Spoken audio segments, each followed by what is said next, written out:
ஒரு சிலர் நாயைக் கண்டவுடனே அந்நாயைக் கல்லால் அடிக்கத் துடிப்பார்கள். அவர்களுக்கு நாயை மேல் எறிவதற்கே கல் கிடைக்காத போது இப்பழமொழியைச் சொல்லி தங்களையே தேற்றிக் கொள்வார்கள்.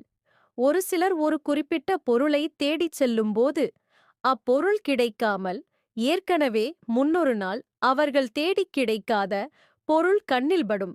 அத்தகைய சூழ்நிலையில் அவர்கள் இப்பழமொழியைச் சொல்வார்கள். 2. ஒரு ஊரின் மையப் பகுதியிலே கல்லினால் மிகவும் தத்ரூபமாக வடிக்கப்பட்டிருந்த ஒரு நாயின் சிலையைக் கண்ட ஒருவர், கல்லைக் கண்டால் நாயைக் காணோம், நாயைக் கண்டால் கல்லைக் காணோம் என்று கூறினார்.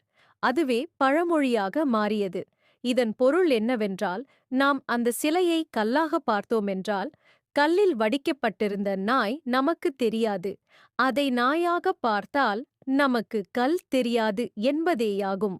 ஒரு பொருள் அழகானதா அழகற்றதா என்பது அப்பொருளை பார்ப்பவர்களின் கண்களைப் பொறுத்தது.